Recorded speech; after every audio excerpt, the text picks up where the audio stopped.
So what we're gonna do, I'm just gonna video a little bit and you tell me, if you tell me not to do it, I won't. What? I don't know, it's just fun. So, what do you think about my channel? It's amazing. It's amazing, I knew it. Amazing. How was my soup? Your soup is very good. I thought so. All right. You heard it here. No. I'm going to teach you guys how to make potato soup. I used to do this in the Navy, and I got out. I've worked at a few restaurants, learned how to make potato soup. So first thing you do is you're going to take your onion, cut it completely, cut it up here, take your peelings off. So your peelings, get that off all the way. Take this.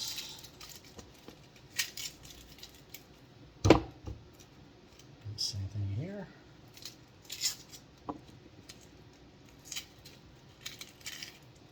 So in the Navy, I used to be the cook for the Commodore, Fibron 11, stationed in Sasebo, Japan. I also cooked for the head of the Navy, Admiral Johnson, for a couple times. This is back when I was younger.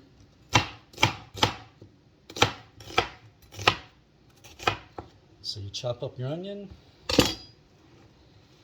I know that's not the greatest chopping technique, but hey, it is what it is. Get it kind of.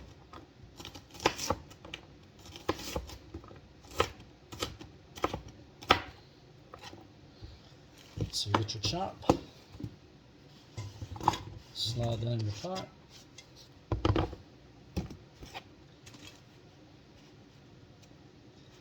Next thing you do, same thing. I like to get them in little cubes.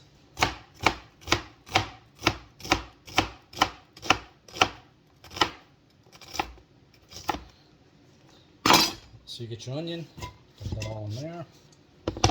Then you come over and grab.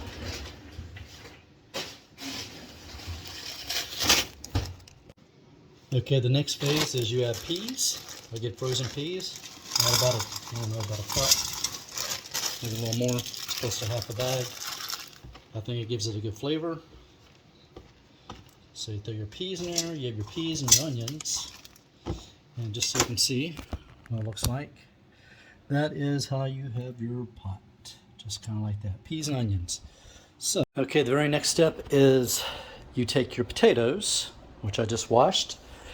There's your pot with the peas and the onions. So you're continuing doing this. Okay, fast forward. Chopped up our potatoes. That was half a bag. This is what it came in originally, just so you can see. Over half a bag actually, but that's your potatoes. They're all chopped up. Okay, so the next step is we take the pot with our onions and the peas. Now you guys don't have to use that many peas if you don't like that, but it does give it a really good flavor. So the next thing you'll do, you come and get your oil. We're going to use some avocado oil. A little of that. And we pour some into here. So you want that all to be coated. And we also add about half a stick of salted butter. So there's the butter. And we wait on that to start sauteing. Now, this is a very special ingredient. It makes it taste delicious. We also add, this is dehydrated, freeze-dried garlic, but you can add fresh as well. So you take your garlic, a good bit, so that gives it some flavor.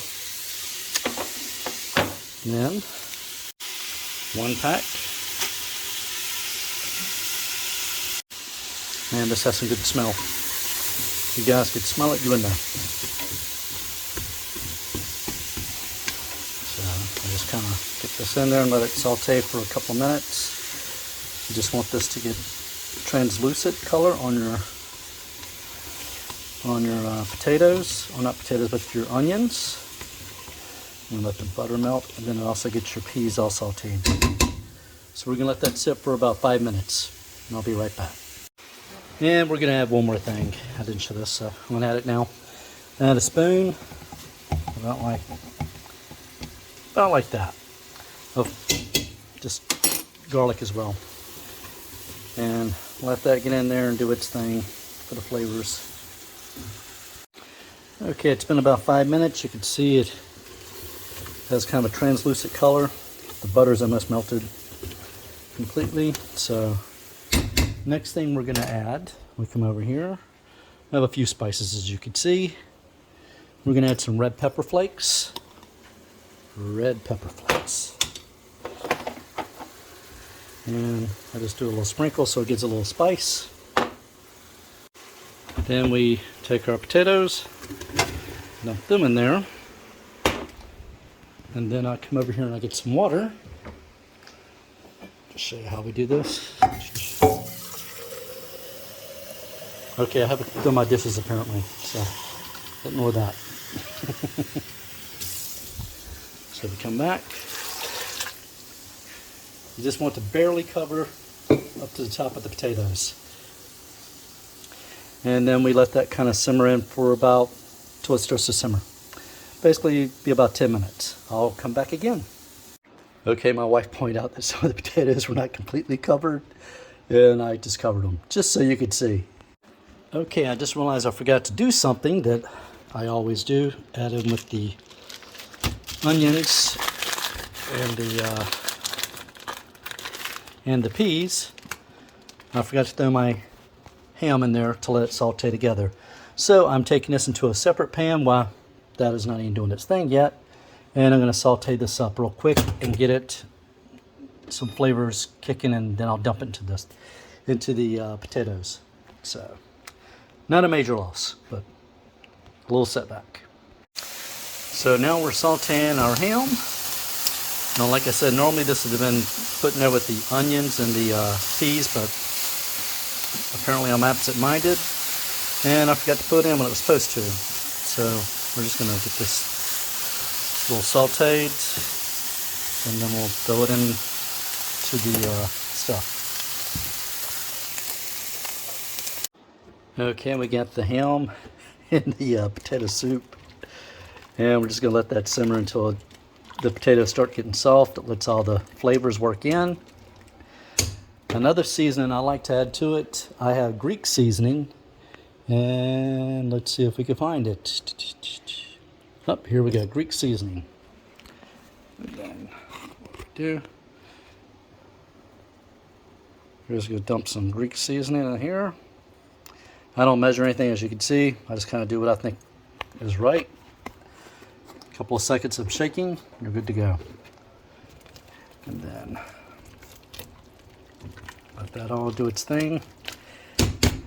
And then we're going to cover it and let it simmer up for a minute. We're going to turn down the heat. It was at 7. We're going to turn it down to about 5.5, so a little about halfway. Now, I'm not a cook any longer, but I used to. I cooked at a couple of restaurants and so on. Anyways, we'll see how this goes. We'll be back. Yeah, I've told my sons that you should always learn how to cook because you'll never go hungry. Unless you can't afford the food, which is the case nowadays because there's a lot of people that can't afford food. Anyway, okay, at this point it's boiling for a little while, and we're going to add a little more water. We're going to get it to about halfway on the water. Okay, at this point it's been simmering for about 20-something minutes. Looked at the potatoes, are soft, so they should be good to go. Now we cream the soup. That is the next phase. Now to cream the soup, you take your milk, and we're about halfway, so you're just going to start pouring that in there, about like that. Now this is important at this point. You want to start stirring so the milk does not curdle. So you kind of keep that stirred up, and then you pour a little more milk, about like that. You're going to go through, I put in a half a gallon. That's what I like to use. Better flavor, better soup. So you let that kind of simmer now for a little while. We'll go about 10 minutes with that, and that's going to add your flavorings for that part. So we just kind of let this simmer. You're going to constantly, every couple of minutes, going to come in and just give it a little stir. Like I said, you don't want it to curl. So we give it a couple of stirs. Come back and, I don't know, 3 minutes later, stir it again. Once it starts to simmer completely, then we're going to thicken it up. Now, traditionally, you would use a roux, which is water and flour, and you would put it into a different pan and kind of thicken it up that way. Or you could use cornstarch, which is what we did in the Navy. Now, my personal favorite method, which is better than all the above, in my opinion, a pack of loaded potato instant mashed potatoes. You pour that in there, that will thicken it up, and it gives it a good flavor as well. So you can do whatever method you want for thickening it up, but just telling you, I've done every one of these, and adding that is the best method. Okay, so now we're going to go ahead and thicken this up. Like I said, I'm not going to add the roux, and I'm not going to do the cornstarch, because I think this gives it the better flavor. So we just kind of sprinkle this in, and as we do it, you stir. And we'll stir going. Take some more. Sprinkle it in. I'm doing all my own camera work, so you guys know. This is a one-man show. I have a wife that told me I'm not allowed to use her image on video. I'm thinking about trying to blur her face as the secret agent wife. My kids don't want to be in my videos either. Anyway, there we go. So we continue adding this.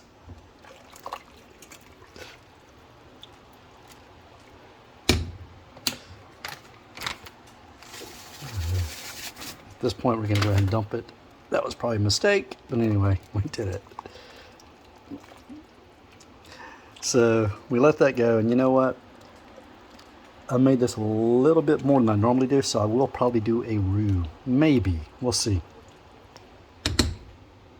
Okay, I decided to do the simplest method of all for thickening it. This is just cornstarch. You get a spoon of it, as you can see. Dump it in there. Then you add your water. I'm just going to stir this up till all the little lumps come out. And there we go. Looks like milk, but it's cornstarch and water. So now you have that. You come over here to the soup. Give another little stir. And then we pour the cornstarch in. And just for comparison, so you can see before, slightly thick. I like a little thicker personally. So we just pour this in like that. The heat will activate it, and this will thicken up. And it is thickening up as we speak, as you can see. So now it's more thick. Now for the last part of what we do, I take this is Velveeta cheese, it's a little over an inch, and then chop it up into cubes like that, and then like that. And then what we do is we just take those and put it into the soup, let it melt. Then you have a cheesy potato soup. So off video, I did dump the cheese into the soup. I'm just waiting on it to melt. I just couldn't do it with one hand. But anyway, you can see there is cheese in here every so often. The soup is done technically once the cheese is melted, and that is how you do potato soup. If you enjoyed this video, like and subscribe for more. God bless.